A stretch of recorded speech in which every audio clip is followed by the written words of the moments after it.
Good evening students, welcome back. पिछले class में gravitation में हम लोगों ने variation of gravity, variation of G small G पढ़ा था और उसमें हमने पहला वेरिएशन पढ़ा था ग्रेविटी का हाइट की वजह से।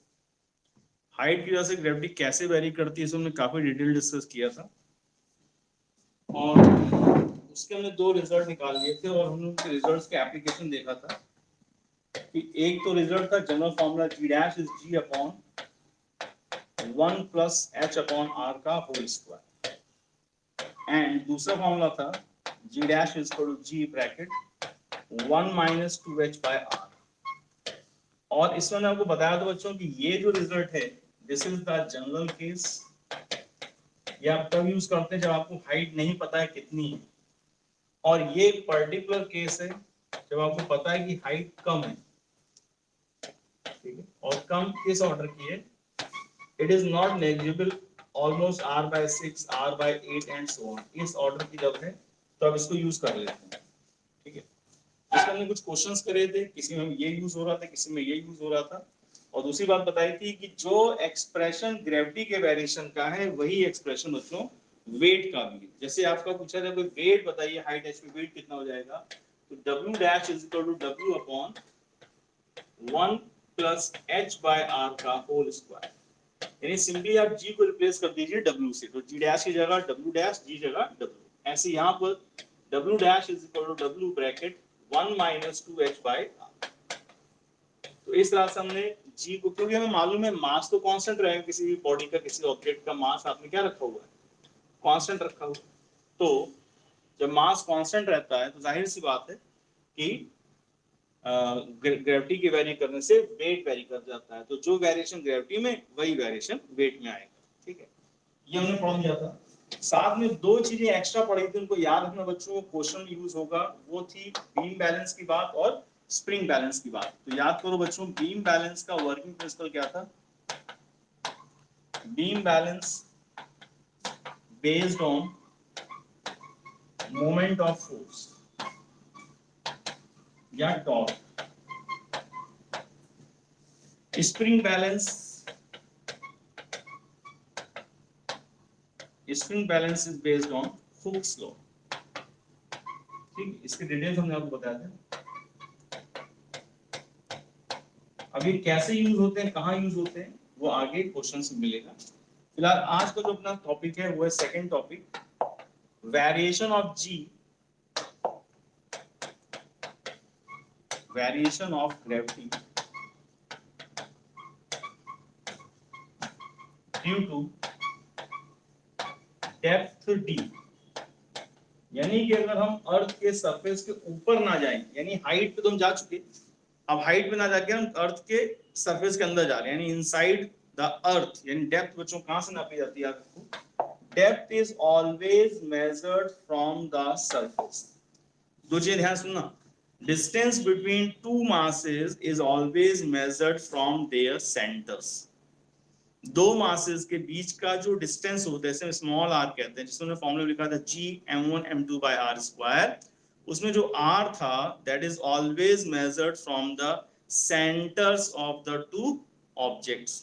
अगर तुमसे हम कहते हैं कि ये ब्लॉक है सपोज, और ये ब्लॉक अर्थ से r डिस्टेंस पे, अर्थ से r डिस्टेंस पर है, स्मॉल r डिस्टेंस पे, तो ये स्मॉल r डिस्टेंस कहां से है, तो ये इसका डिस्टेंस स्मॉल r कहां से, अर्थ के सेंटर से, ठीक है। जब डिस्टेंस की बात आती है तो बोलते हैं the distance is always taken from the centre of the earth, ठीक। But when we talk about depth D, तो याद रखो depth is always taken from the surface. भाई गड्ढा कितना गहरा खोदा, तो गहराई हम कहां से नापते थे, सरफेस से नापते थे। ये रहा गहराई डी, ठीक है, फ्रॉम द सरफेस। ये हो गया सेंटर। तो यहां से अगर डिस्टेंस क्या होगा बच्चों, रेडियस आर, ठीक। तो अगर ये डिस्टेंस पूछा जाए, ये स्मॉल आर, तो क्या बोलोगे कि स्मॉल डी और स्मॉल आर जोड़ दो, डी स्मॉल आर जोड़ दो, that is equal to capital R. तो what is small R, small आ जाएगा कैपिटल आर माइनस, ठीक। अब बच्चों ये इसका डेरिवेशन ये था कि जब ग्रेविटी यहाँ पहुंच के सरफेस पे थे तब तो ग्रेविटी जी थी, जब यहाँ पहुंच गए तो जी डैश हो गई। तो यहाँ पे इसका डेरिवेशन आप लोग 11th में पढ़ते थे और वहां पे एक्सप्रेशन में काफी डिटेल में समझाया जाता था, डेरिवेशन बहुत लंबा सा होता था। पर यहाँ नॉट टू वरी, बहुत ही सिंपल सा डेरिवेशन है, 2 स्टेप में इसका रिजल्ट आपके सामने आ जाता है। और इसको हम इसलिए इस तरह से इसलिए पढ़ रहे हैं क्योंकि इसमें रीजन आउट करना आसान रहेगा आगे आपको, ठीक है। तो देखो, हमने 2 एक्सप्रेशन देखे थे। एक देखा था ग्रेविटी का expression in terms of mass, gm/r²। दूसरा हमने देखा था कि मास को अगर हम हटा के डेंसिटी फॉर्म में कन्वर्ट करें बच्चों, तो जी का फॉर्मूला बन गया था 4/3 pi capital G rho into R, ठीक है। अब एक बात याद रखना हमेशा कि व्हेन यू आर आउटसाइड और अवे फ्रॉम द सरफेस, बाहर है या दूर है सरफेस से, तो mass of the body constant रहता है। लेकिन अर्थ के अंदर आप कहीं भी आ जाइए, कहीं भी, तो through out the earth, inside the earth, density remain constant. अंदर आने पे डेंसिटी हमेशा कांस्टेंट रहती है और बाहर मास हमेशा कांस्टेंट रहता है, ठीक है। ये 2 बातें अगर आप याद रखेंगे तो आप पहली बात ये याद रखें कि एज इनसाइड द अर्थ या कोई और planet, density is constant through out. ये हो गया आपका की पॉइंट जो समझदार समझने के था। तो ध्यान से देखो कि अगर हम यहाँ पर हैं, इस जगह पर हैं, तो हमारे सामने जो स्फीयर है वो कितना बड़ा है, आर रेडियस का। और अगर हम यहाँ पर हैं तो हमारे सामने जो रेडियस है वो कितने, जो स्फीयर है वो कितने रेडियस का है, स्मॉल आर रेडियस का। तो यहाँ हम बोलेंगे कि जी, क्योंकि हम सरफेस पे हैं, तो that is proportional to what, capital R. क्यों ऐसा कह रहे हैं, क्योंकि अभी हमने बात करी कि थ्रू आउट डेंसिटी क्या बच्चों, through out density is constant. अगर डेंसिटी कांस्टेंट है तो बाकी फैक्टर्स भी कांस्टेंट है ही, 4/3 पाई जी तो कांस्टेंट है ही, रो भी कांस्टेंट ले लिया आपने, तो ग्रेविटी क्या होगी, आर के डायरेक्टली प्रोपोर्शनल, ठीक। जब आप अंदर आ गए, इनसाइड आ गए, तो जी डैश हो गया। जब यहां पर आ गए तो आपके सामने कौन सा स्फीयर है, ये स्फीयर, इसका रेडियस कितना है, स्मॉल आर। तो यहाँ पे अंदर आने में जी डैश क्या होगा, स्मॉल आर के डायरेक्टली प्रोपोर्शनल। इन दोनों चीजों को आप यूज करेंगे और रेशियो लिखेंगे, G dash by G that is equal to small R by capital R. What is small R, R minus D. तो लिखा हुआ है R minus D upon R. अब R by R D by R करोगे तो G dash by G,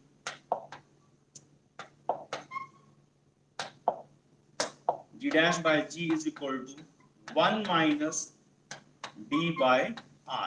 g को इधर multiply कर दो तो फाइनली आपका रिजल्ट बच्चों आ गया, g dash is equal to g bracket 1 minus d by r। This is the expression for the gravity at any depth d inside a planet or earth। यानी यहाँ पे जो ग्रेविटी है वो डेप्थ से कैसे वर्क करे बच्चों, G dash is G bracket 1 minus D by R. इसको आप डायरेक्टली याद कर सकते हैं, और अगर डायरेक्शन याद है तो और अच्छी बात है। इसलिए क्या कांस्टेंट लगाया गया है, स्टार बना दिया। ध्यान से देखेंगे कि as inside the earth density remain constant. तो यहाँ पर और यहाँ पे कौन सी चीज कांस्टेंट है, तो जो डेंसिटी यहाँ है वही डेंसिटी यहाँ है। यहाँ पे रेडियस कैपिटल आर है तो ये ग्रेविटी आर के directly proportional.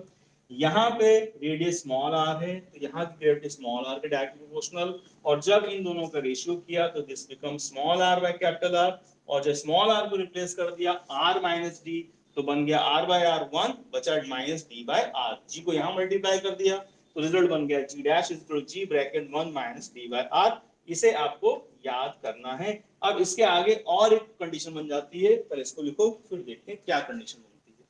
Right it down.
ठीक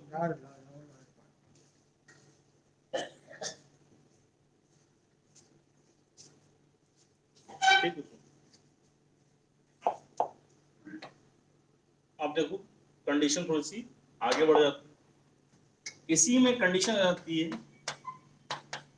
eight the centre of the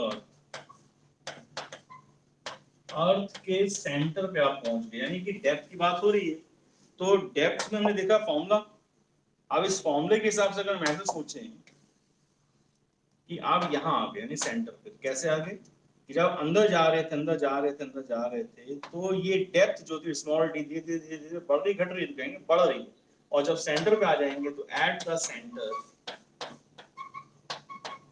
age at the centre जो डेप्थ है उसकी वैल्यू बढ़ते बढ़ते गहराई कितनी बड़ी कर दी, रेडियस के बराबर। यानी गड्ढा खोदते खोदते खोदते खोदते खोदते इतना ज्यादा गहरा गड्ढा कर दिया कि हम रेडियस के बराबर गहराई पे पहुंच गए। तो अब यहाँ पे आपका d इक्वल टू हो गया कैपिटल R, और d अगर इक्वल टू कैपिटल R हो जाएगा तो हमारा फॉर्मूला क्या है, यानी फ्रॉम इनसाइड का फॉर्मूला हमारे पास g डैश बराबर g bracket 1 minus d by r। इस फॉर्मूले से अगर हम देखें तो d की जगह अगर आप कैपिटल R रिप्लेस करेंगे बच्चों, तो g dash will become g bracket 1 minus r by r, that is 1 बचा 1 माइनस 1 0। तो हम कह सकते हैं we can conclude from here, so पता चला कि gravity at the centre of the earth is 0। ठीक है, याद रखेंगे कि सेंटर पे ग्रेविटी 0 हो जाती है, और अगर सेंटर पे ग्रेविटी 0 है तो जाहिर सी बात है सेंटर पे वेट ऑफ द बॉडी भी क्या हो जाता है, 0 हो जाता है। ठीक है, ये पॉइंट आप बढ़ा के इसमें लिख लीजिए, that point is connected with the formula of gravity inside the surface और एट एनी डेप्थ d। इसको लिख लीजिए।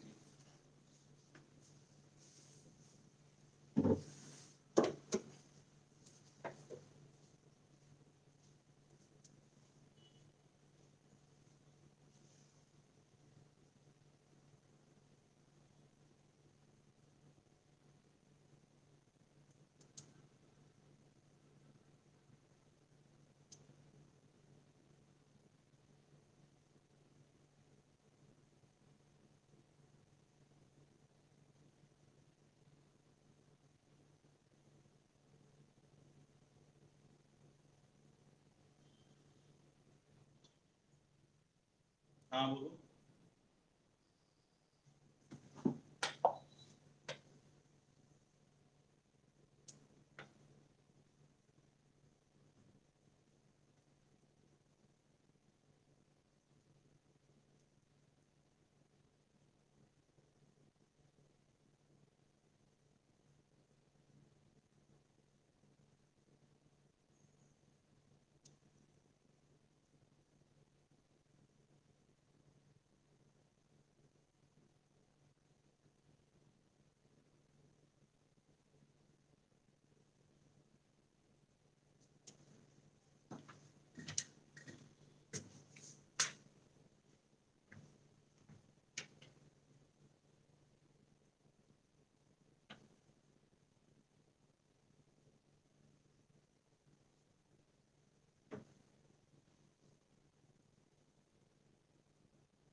ठीक बच्चों, अब देखो, so if we compare both the results,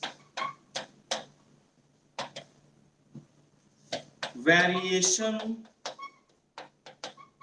due to height h and variation due to depth अगर इन दोनों को हम कंपेयर करें बच्चों, बहुत ही सिंपल सी बात क्या आ रही है,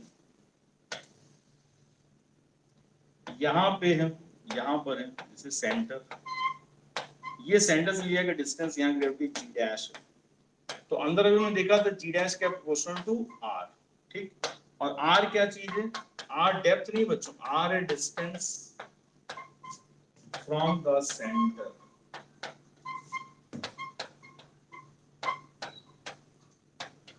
ऑफ द अर्थ, ठीक, inside,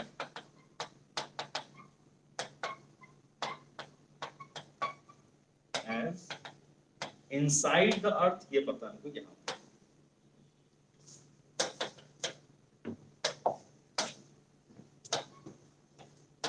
also as outside the earth, जब अर्थ के बाहर थे, यहाँ पे तो भी डिस्टेंस कहां से लिया था, सेंटर से, स्मॉल आर, तो यहाँ ग्रेविटी आपने लिखी थी क्या, gm by small r square, तो पता चला यहाँ ग्रेविटी क्या होगी, 1/r स्क्वायर के directly proportional, inversely proportional, sorry 1/r square के इनवर्सली प्रोपोर्शनल। अब दोनों चीजों को देखो, इनसाइड ग्रेविटी स्मॉल आर के डायरेक्टली और आउटसाइड आर स्क्वायर के इनवर्सली, ठीक। जब आप सेंटर पे पहुंचते हैं बच्चों, तो सेंटर पे जब पहुंचते हैं, सेंटर पे जब पहुंचते हैं तो डी बढ़ते बढ़ते क्या हो जाता है, एट द सेंटर, जो भी आपने पढ़ा उसके ऊपर रिकैप कर लो, कंफ्यूजन मत लेना दिमाग, बहुत सिंपल है। एट द सेंटर डी की वैल्यू क्या हो जाती है, कैपिटल आर, और जब आप सेंटर पहुंचते हो तो स्मॉल आर की वैल्यू क्या हो जाती है, कहते हैं स्मॉल आर की हो जाती है 0। जब आप सेंटर पहुंचते हैं तो डी बढ़ते बढ़ते डी बढ़ते बढ़ते क्या होता है, कैपिटल आर के बराबर हो जाता है।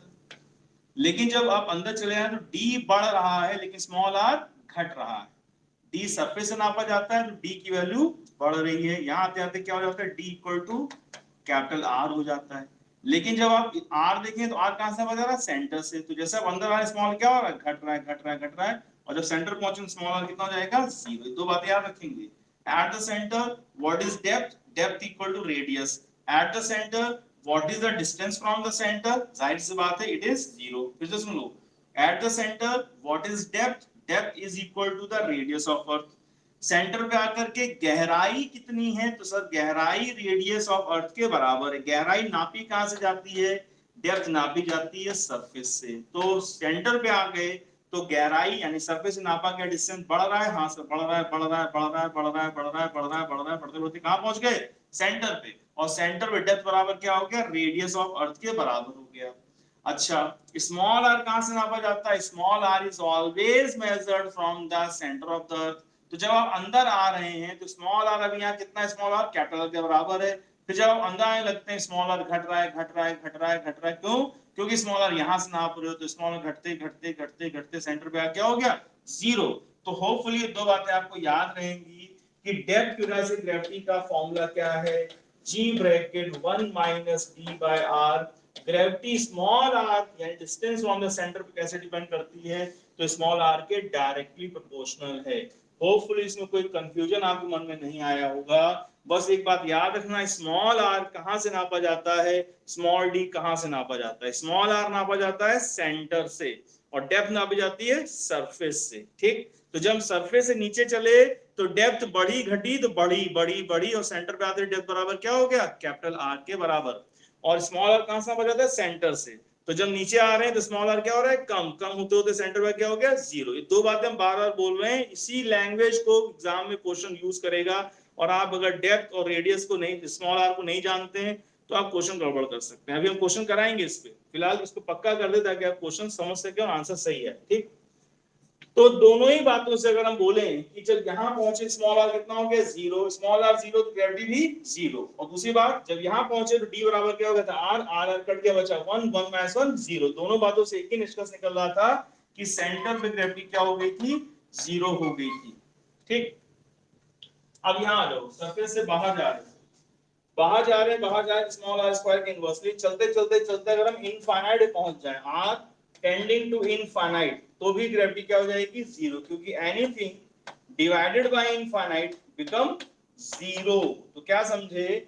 ग्रेविटी सरफेस से दूर जाने पर भी घटती है, सरफेस के नीचे आने पर भी घटती है। यानी ग्रेविटी यहां से ऊपर जाने पे भी घट रही है और नीचे आने पे भी घट रही है। तो इसका मतलब क्या हुआ कि सरफेस पे ग्रेविटी क्या होती है? हमेशा मैक्सिमम होती है। Eight the surface gravity is maximum, gravity की वैल्यू मैक्सिमम है सरफेस पे। सरफेस के नीचे जाने पे वैल्यू कम हो जाती है और सरफेस से ऊपर जाने पे वैल्यू कम होती चली जाती है। ठीक, चलते चलते आप चले गए कहां पे? इनफाइनाइट पे चले गए। इनफाइनाइट ग्रेविटी क्या हो गई? जीरो। सेंटर पे आ गए, सेंटर ग्रेविटी क्या हो गई? जीरो। तो क्या कहानी क्या है? कहानी है जीरो से जीरो तक की। सेंटर पे जीरो और फिर इनफाइनाइट पे भी जीरो, सेंटर पे जीरो, इनफाइनाइट पे भी जीरो। ठीक, अब ये दो बातें जो हम कर रहे हैं इसको हम ग्राफ से रिप्रेजेंट करेंगे बच्चों। ग्राफ इसका इंपॉर्टेंट है, तो फिलहाल आप इसको लिख लीजिए। ऑलरेडी आपने लिखा हुआ, पर इन दो बातों को ध्यान से समझ लीजिएगा। ये दो बातें, एट द सेंटर डी बराबर r, at the centre small r is zero. दोनों ही बातों से एक ही निष्कर्ष निकलता, रिजल्ट निकलता है कि सेंटर ग्रेविटी क्या होती है? जीरो। ठीक, और यहाँ पे स्मॉल आर बढ़ते बढ़ते इनफाइनाइट पे चले जाएंगे तो ग्रेविटी क्या हो जाएगी? इनफाइनाइट पे जीरो हो जाएगी। दो बातें लिख लीजिए, फिर ग्राफ बना।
ठीक, अब यहां देखो बच्चों, इस तरह का जो वेरिएशन होता है इसे कहते हैं लीनियर रिलेशन।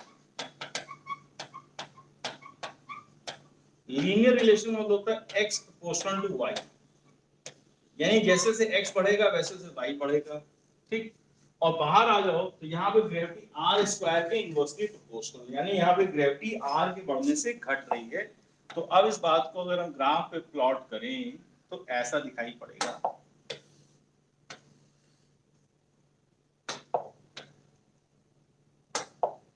यहाँ पे r equal to capital r है, यहाँ पे r greater than capital r है, यहाँ पे small r less than capital are.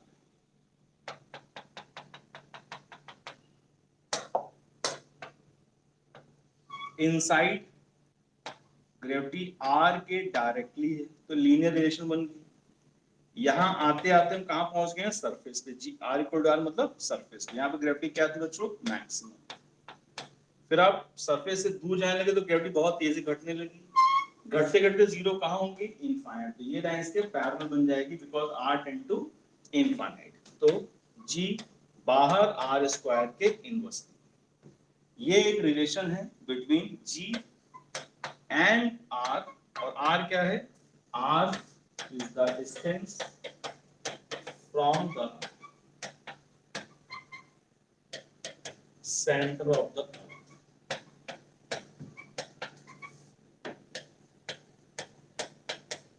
ठीक, यानी कि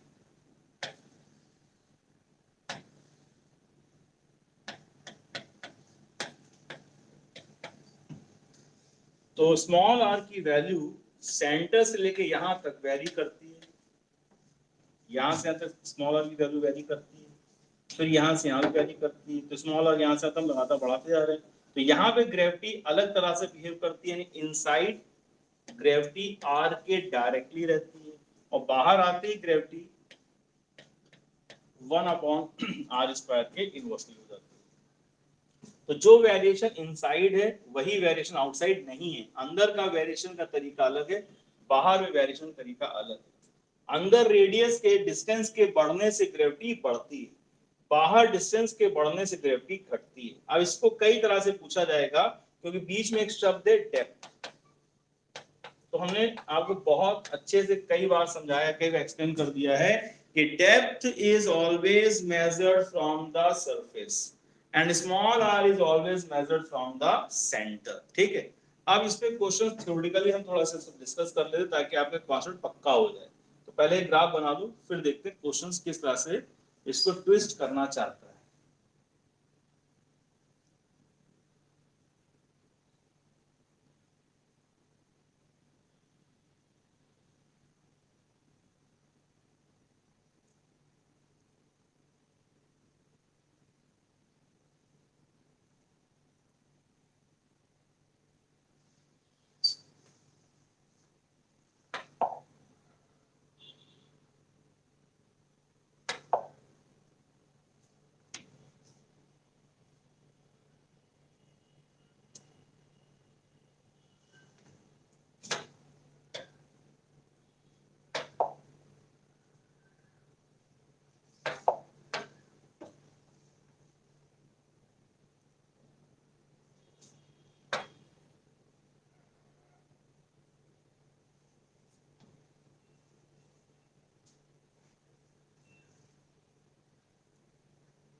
At what depth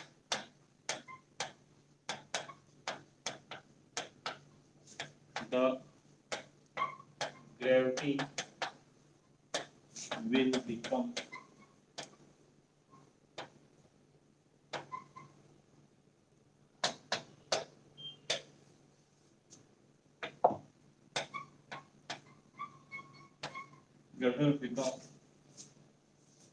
one third of its value on the surface।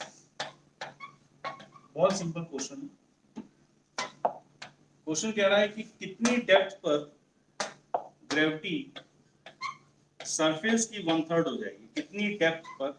जाहिर बार डिस्टेंस यहां से नापा गया सरफेस से, डी पूछा जा रहा है कि at what depth the gravity will become 1/3 of the gravity at the surface. Surface value G है, यहाँ वैल्यू जी डैश है, and this is the centre. Depth पूछी जा रही है, फॉर्मूला अपने पास है G dash is equal to G bracket 1 minus D by R. ठीक है, तो क्या किया हमने, जहां जी डैश वहां लिख दिया G by 3, that is equal to G bracket 1 minus D by R. G और जी यहाँ कैंसिल हो गए, क्या लिखा है 1/3 is equal to 1 minus d by r। What is d by r? लिखा हुआ है d by r is equal to 1 minus 1/3, that is 2/3। तो डेप्थ आ गया बच्चों, डेप्थ आ गई 2/3 टाइम्स ऑफ रेडियस ऑफ। इस डेप्थ पे ग्रेविटी सरफेस की क्या हो जाएगी, 1/3 हो जाएगी। और यही वैल्यू होगा इसके वेट का।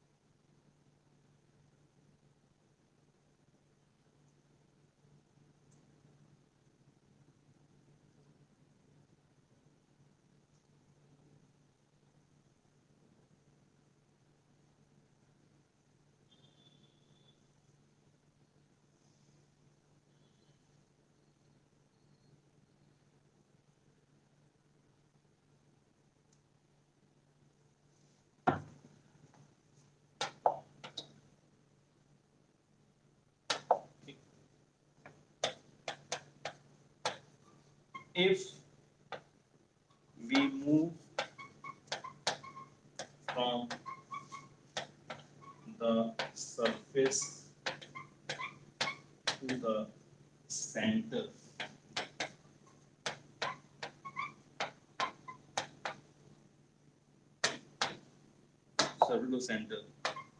with the decrease in the distance from the center, with the decrease in the distance from the center, value of G goes on as we move from the surface to the center. With the decrease in the distance from the center, value of G goes on. A option increase, B option decrease, C option remains same, D option none. ठीक, तो इस question को हम लोग purposely कर रहे हैं ताकि हम उस लैंग्वेज को पकड़ लें। With the decrease in the distance, सही बात है, जैसे जैसे आप सरफेस से सेंटर की तरफ जाएंगे, ठीक है ना, सेंटर से सरफेस से सेंटर तक जाएंगे तो स्मॉल आर की वैल्यू क्या होगी बच्चों? स्मॉल आर की वैल्यू लगातार घट रही है, तो decrease in the distance from the centre value of G. तो आपको मालूम है कि इनसाइड आपको क्या पता है, जी आर के डायरेक्टली है, तो आर जैसे से घट रहा है, ग्रेविटी क्या हो रही है, घट रही है, तो क्या टिक कर देंगे, बी ऑप्शन टिक कर देंगे। ठीक है, तुमको से तो बहुत सिंपल क्वेश्चन था, ऐसे ही सिंपल क्वेश्चन रहते हैं, तो बहुत डिफिकल्ट नहीं। लेकिन क्या होता है एग्जाम में आप कभी कभी लैंग्वेज पढ़ नहीं पाते, समझ नहीं पाते, तो गड़बड़ हो जाती है। जैसे अगला question, it will sound similar but answer will not be same. ठीक है, ऐसे और एग्जांपल कर रहे हैं। If we move from the surface to the center of earth with increase in the depth, जाहिर सी बात है आप सरफेस से सेंटर तो जाएंगे तो डेप्थ क्या होगी बच्चों, depth is increasing, increase in the depth, value of G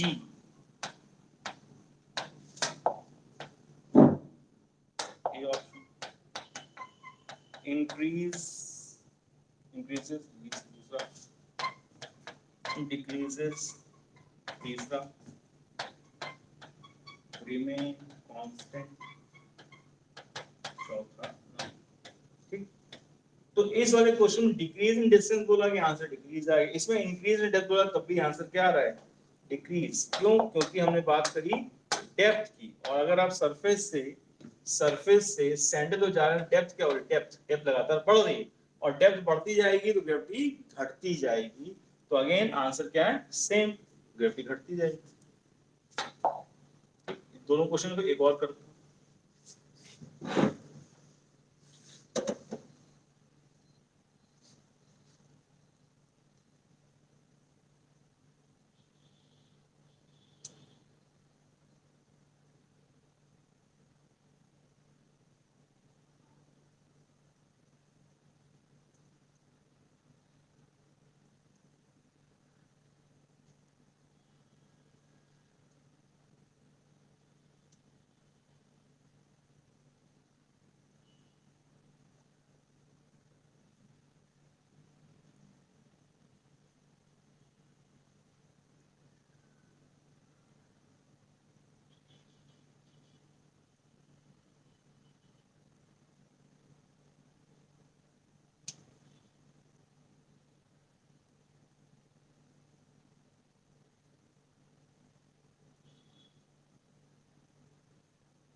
क्या हुआ,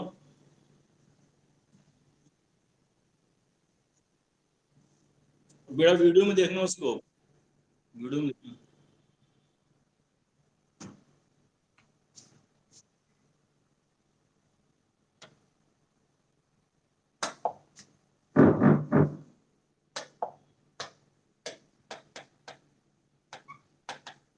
As we move from the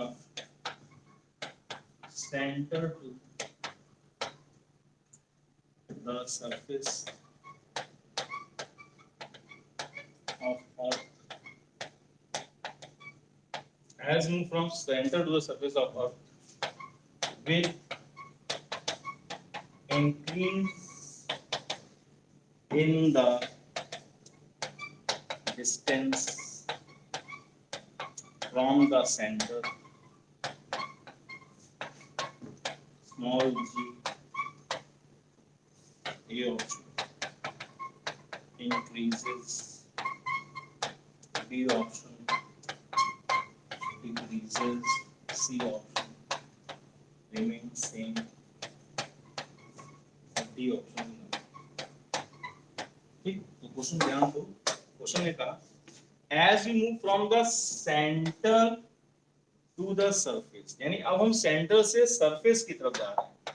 पहले सरफेस सेंटर आ रहे थे, ऊपर के दो क्वेश्चन में हम सरफेस से सेंटर तरफ आ रहे थे, पर इसमें क्या हुआ, हम सेंटर से सरफेस जा रहे हैं, हम अंदर से बाहर जा रहे हैं, from the centre to the surface जा रहे हैं। यानी कि यहाँ पर ऐसा हो रहा है कि हम सेंटर से सरफेस की तरफ जा रहे हैं, तो अगर हम सेंटर सरफेस तक जाएंगे तो स्मॉल आर घट रहा है बढ़ रहा है, तो कहते हैं घट, सब बढ़ रहा है, लगातार बढ़ रहा है। और inside as r less than r के लिए, यानी इनसाइड के लिए हमको एक बात मालूम है, ये याद रखनी है कि ग्रेविटी आर के डायरेक्टली है, तो जैसे डिस्टेंस बढ़ रहा है, डिस्टेंस बढ़ेगा तो ग्रेविटी भी बढ़ेगी। तो ग्रेविटी में बढ़त कब तक होगी, जब तक हम सरफेस पे नहीं पहुंच जाते हैं। जब सरफेस तक पहुंचे तब तक ग्रेविटी यहां से यहां तक जाने में बढ़ती जाएगी, लेकिन यहां के बाद जैसे डिस्टेंस और बढ़ेगा ग्रेविटी घटती जाएगी। तो क्वेश्चन ने बोला as we move from the centre to the surface of earth with increase in distance from the center, value of g, A option increases, decreases, remains same, none, तो answer है increases। ठीक है, तो distance पूछ रहा है कि depth पूछ रहा है। दूसरी बात, हम जा कहां रहे हैं, सेंटर से सरफेस जा रहे हैं कि सरफेस से सेंटर जा रहे हैं, इन सारी बातों को ध्यान में रखते हुए स्मॉल जी की वैल्यू में कभी डिक्रीज आंसर आ जाएगा, कभी इंक्रीज आंसर आ जाएगा, कभी डिक्रीज इन डिस्टेंस होगा, कभी इंक्रीज इन डेप्थ होगा, कुछ भी हो आपको लैंग्वेज बहुत अच्छे से समझना है। ठीक है, कुछ क्वेश्चन अचानक से आते हैं, जैसे इसको लिख लो, एक और लास्ट क्वेश्चन और कर लो, उसके बाद होपफुली कोई डाउट नहीं रह जाएगा। फिर भी रह जाए तो आप व्हाट्सएप कर दिया करिए कि ये वाला क्वेश्चन फिर से बता दीजिए, तो अगले क्लास में उसको इंक्लूड कर लेंगे क्लास में ही। आज के पढ़ाई हुए में कोई डाउट आए तो व्हाट्सएप कर दिया करो कि ये वाला पॉइंट फिर से बता दीजिएगा, तो अगले क्लास में उसको कवर कर लेंगे।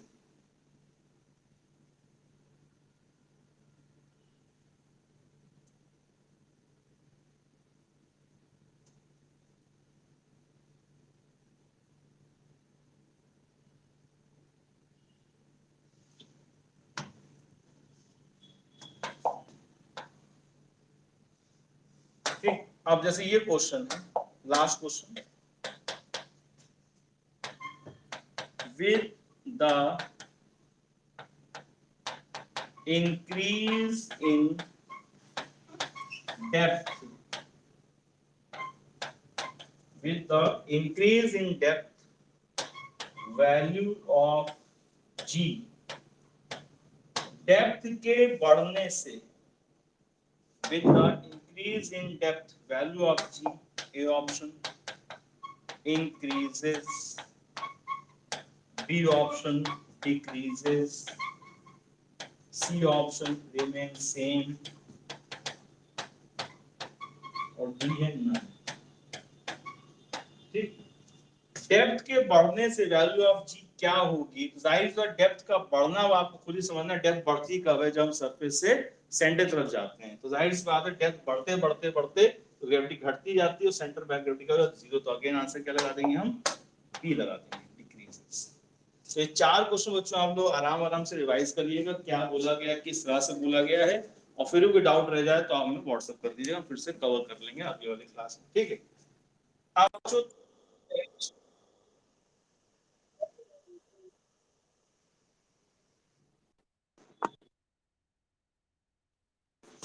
थर्ड वेरिएशन है ग्रेविटी का, उसको देख लेते हैं। Variation due to rotation of earth, ठीक है, थर्ड वेरिएशन देखा जाए।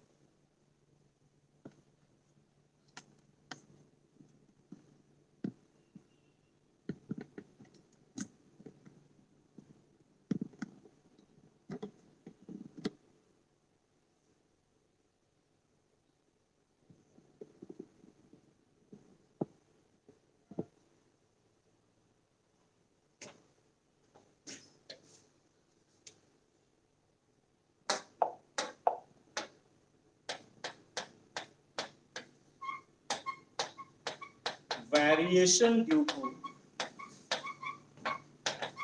the rotation of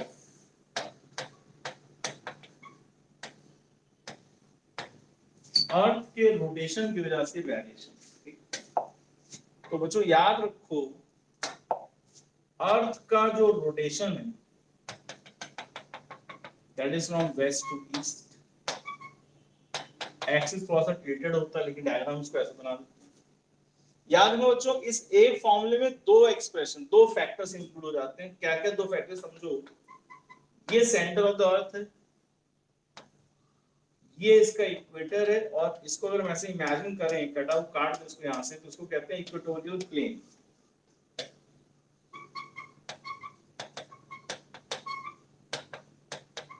ठीक, सपोज करो कोई बॉडी यहां पर है, वो बॉडी ना तो पोल पर है ना इक्वेटर पर है।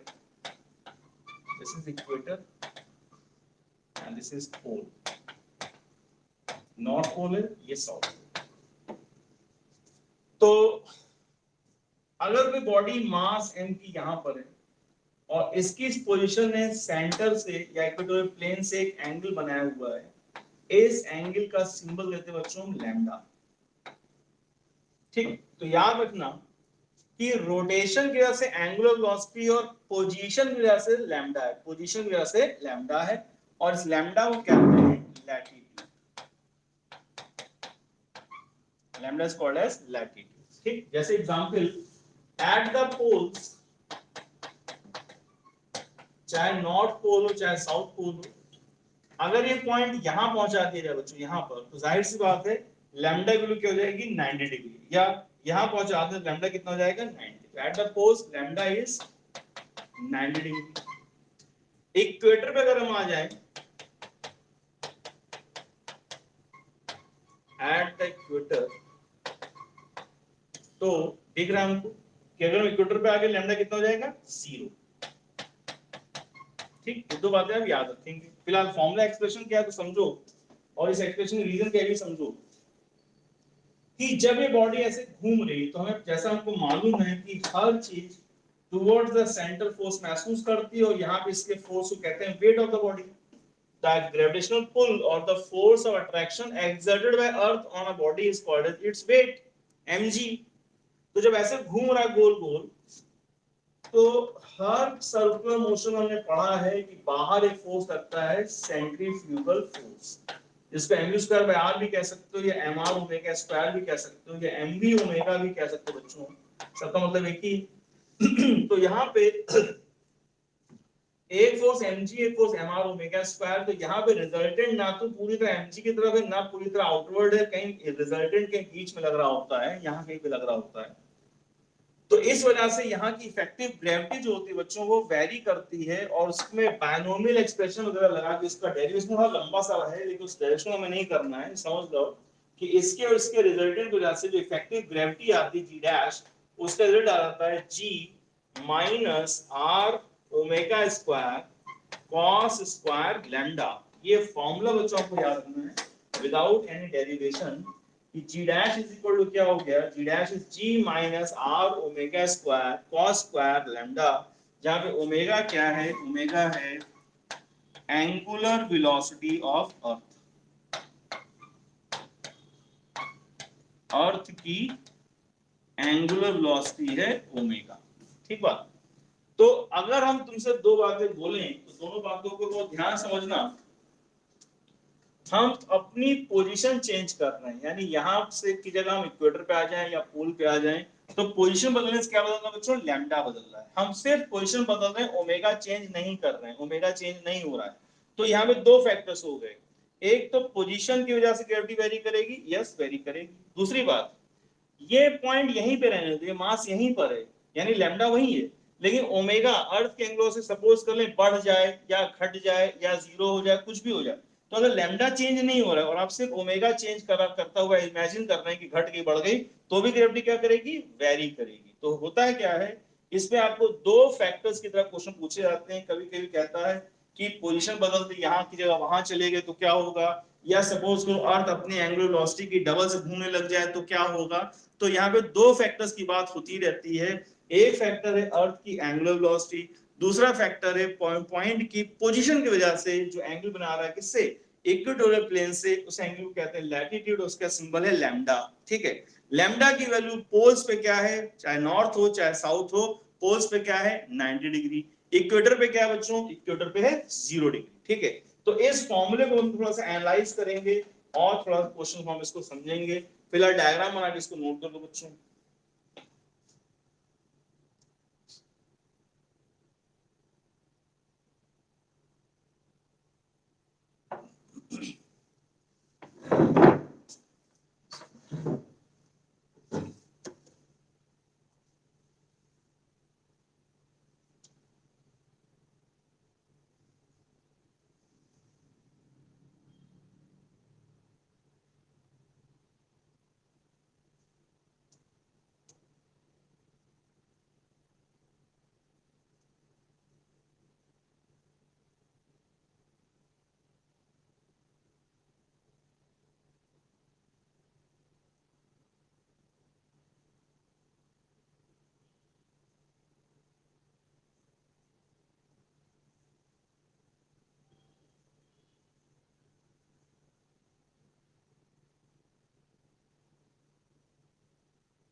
अब देखो इस एक्सप्रेशन देखो,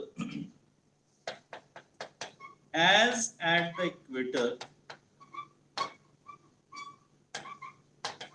लैम्डा क्या हो गया था? 0 एंड कॉस स्क्वायर करो या कॉस 0 करो, क्या आएगा? 1। और ये कौन सी वैल्यू बच्चों? कॉस की वैल्यू 1 जो होती है उसकी मैक्सिमम वैल्यू होती है। कौन सी होती है? मैक्सिमम। तो समझो कि अगर हमारी सैलरी है, हमारी तनख्वाह है, सैलरी है जी, और उसमें से टैक्स कट रहा है जी माइनस समथिंग, जी माइनस समथिंग हो रहा है, तो हमारी सैलरी को टैक्स घट रहा है।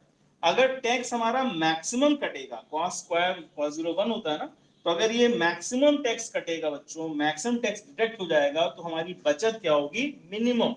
ये हमें सैलरी मिल रही है after deducting the tax. This was the salary without tax. Salary में से कुछ टैक्स घट गया, जो बची वो हमारे हाथ में आई जी डैश। अब अगर हमारा टैक्स मैक्सिमम कटेगा तो सैलरी क्या बचेगी? मिनिमम। तो जाहिर सी बात है कि इक्वेटर पे जो टैक्स कटता है वो क्या करता है? मैक्सिमम। और अगर इक्वेटर पे ग्रेविटी की में से जो माइनस होने वाला फैक्टर सबसे ज्यादा है, तो इक्वेटर पे ग्रेविटी सबसे कम है। तो बोल देंगे सो इसका मतलब ये कह सकते हैं, क्योंकि cos स्क्वायर 0 1 है, इस वजह से सो g dash at the gravity at the equator is what? It is minimum. ठीक बात। तो ये बात याद रखेंगे, ग्रेविटी इक्वेटर मिनिमम होने के दो रीजन अभी हम पढ़ेंगे। अभी पहला हमने पढ़ा कि वहां पे माइनस वाला फैक्टर मैक्सिमम है, इसलिए gravity at the equator is minimum. और उसकी वैल्यू कितनी आएगी? जी माइनस आर ओमेगा स्क्वायर। क्यों? क्योंकि इसकी वैल्यू 1 हो गई। तो this is the minimum value eight the equator. इसको ऐसे लिख देते हैं, इक्वेटर। ठीक है,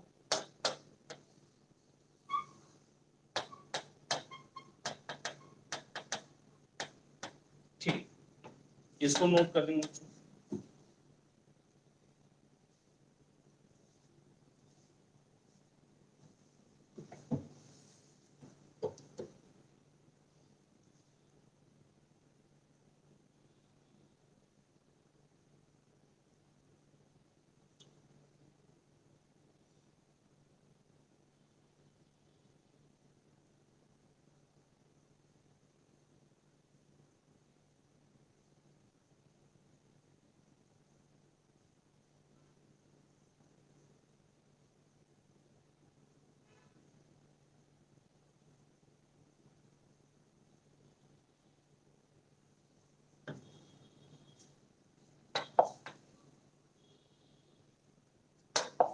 अब देखो,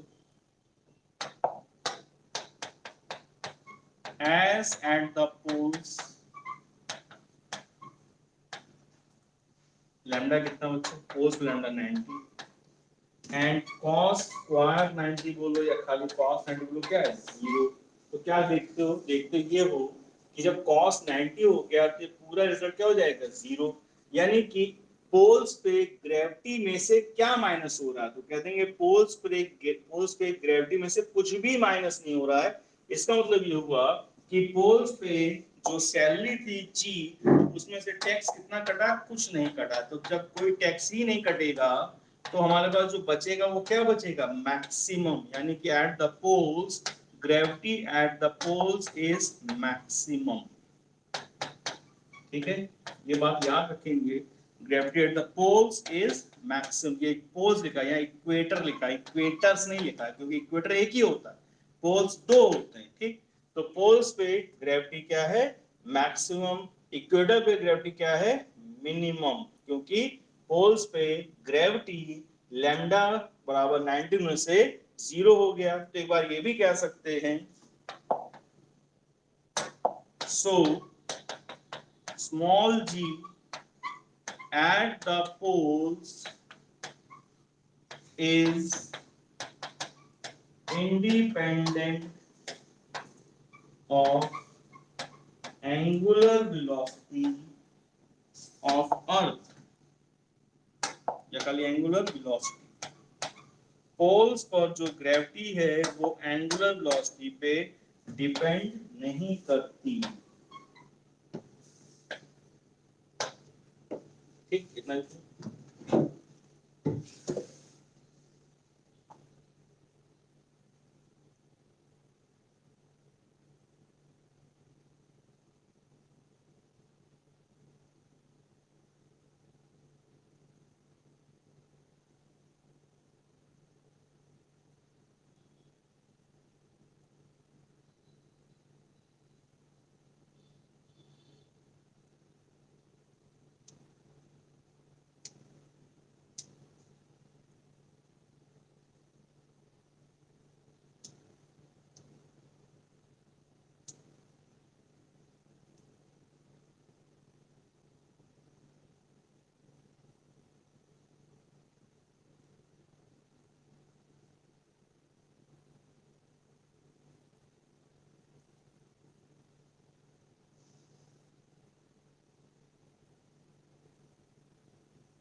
क्या बोलेंगे, सो g depend on omega, depend on omega। Angular क्या नाम है, ग्रेविटी एंगुलर वेलोसिटी पे डिपेंड कहां पे करती है बच्चों, कहां पर करती है। तो तुम्हारे मन में आंसर आएगा इक्वेटर। जबकि आंसर क्या है, so G depend on omega at all position, at all positions except at the poles। याद रखना, पोल्स को छोड़ दो तो ग्रेविटी ओमेगा पे हर जगह डिपेंड करती है, पोल्स पे नहीं करती, बाकी हर जगह करती है। सबसे ज्यादा ओमेगा का इफेक्ट कहां पड़ता है, तो सबसे ज्यादा इफेक्ट पड़ता है इक्वेटर पे। सबसे ज्यादा टैक्स कहां कटता है, इक्वेटर पे कटता है। तो सबसे ज्यादा प्रभावित कौन होता है, gravity at the equator. Tax तो हर जगह कट रहा है थोड़ा थोड़ा, लेकिन सबसे ज्यादा कहां कट गया, इक्वेटर पे। पोल्स पे नहीं कटा, यानी कि पोल्स पे नहीं करती, ओमेगा पे डिपेंड नहीं करती, बाकी अर्थ के हर सब पॉइंट पे, हर जगह पे ग्रेविटी ओमेगा पे डिपेंड करती है। ये बात याद रखेंगे, ठीक है। इससे जुड़ा एक छोटा सा क्वेश्चन कर लेते हैं बच्चों, और फिर देखते हैं कितना टाइम रहता है, उस हिसाब से फिर आगे की बात बताएंगे। देखो एग्जाम्पल, फॉर व्हाट, बहुत कॉमन क्वेश्चंस को आप याद रख सकते हैं इसकी वैल्यू को। फॉर व्हाट टाइम पीरियड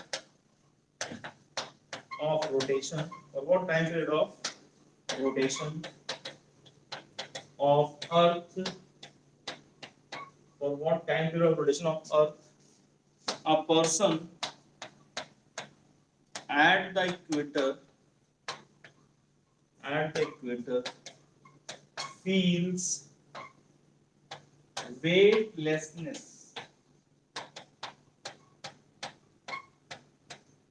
ठीक है। यानी कि अर्थ की कितने टाइम पीरियड के पे, अर्थ का टाइम पीरियड ऑफ रोटेशन कितना हो जिससे कि पर्सन इक्वेटर पे वेटलेसनेस फील करे। तो जाहिर सी बात है, as for the weightlessness, weightlessness के बच्चों क्या होना चाहिए, mg, वेट का फॉर्मूला mg है, या तो m जीरो हो जाए या g जीरो हो जाए उस पर्सन का। तो हमें मालूम उसका मास जीरो हो नहीं जाएगा, अचानक से आदमी लिफाफा तो बन नहीं जाएगा। तो मास जीरो नहीं होगा तो क्या जीरो हो सकती है, वहां की इफेक्टिव ग्रेविटी अगर जीरो हो गई तो पर्सन जो इक्वेटर पे है ही विल फील वेटलेसनेस, ठीक है। तो बोलेंगे फॉर द वेटलेसनेस, जो इफेक्टिव ग्रेविटी उसका सिंबल था g डैश, अगर ये जीरो हो जाए तो पर्सन एट द इक्वेटर क्या फील करेगा, वेटलेसनेस फील करेगा, ठीक। तो हमें मालूम है कि as g dash on the equator क्या है, तो हमें फॉर्मूला जो पता है कि g डैश है g minus are omega square, और आप चाहते हैं कि वेटलेसनेस हो जाए तो क्या होना चाहिए, जीरो। और अगर ये जीरो हो गया तो यहीं से हमारा आंसर समझो आ गया। क्या करोगे, इसे इधर उधर ट्रांसपोर्ट किया, g इज इक्वल टू बन गया r omega square. What is omega square, बोलेंगे g by r। So what is omega, under root g by r, उसका फॉर्मूला क्या है 2 pi by t। Omega formula मालूम है, 2 पाई स्मॉल n जो होता है, 2 पाई बाय t होता है, v बाय r होता है, बहुत से चार फॉर्मूले बताए थे ओमेगा के, d theta by dt, 2 pi by capital T, 2 pi small n, या 2 पाई f, या आखिरी v बाय r। तो ये हमने यूज किया। तो टाइम पीरियड का बच्चों रिजल्ट बन जाता है 2 पाई, अंडर रूट्स को सॉल्व करोगे बन जाएगा r बाय g, और इसको सॉल्व करोगे तो आपका रिजल्ट आ जाएगा नियरली 84.6 मिनट्स। यानी कितना टाइम पीरियड अगर अर्थ का हो गया, एक पर्सन जो इक्वेटर पे है वो क्या फील करेगा, ही विल फील वेटलेसनेस। तो ये फॉर्मूला, ये एक्सप्रेशन के साथ साथ ये वैल्यू, ये डाटा भी अगर याद रखें तो बहुत आसानी रहेगी, दैट बोल सकते हैं, इतना नोट कर लो।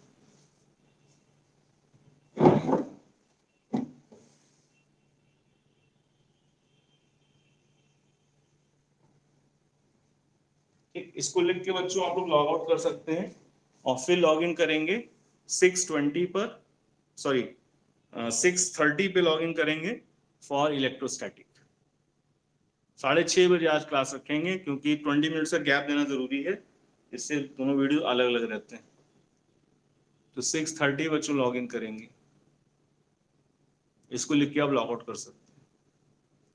Electrostatic class at 6:30।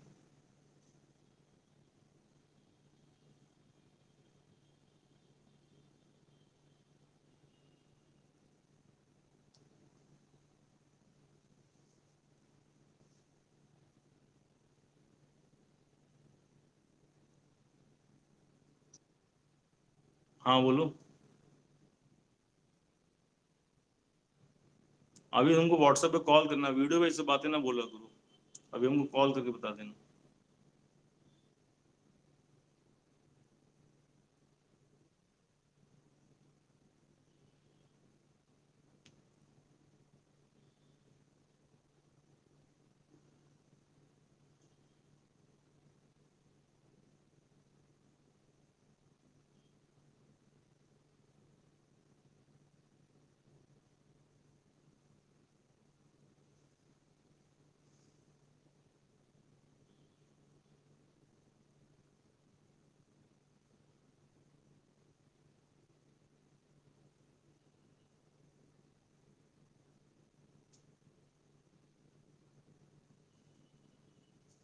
ठीक है, तो 6:30 पे लॉग इन करेंगे।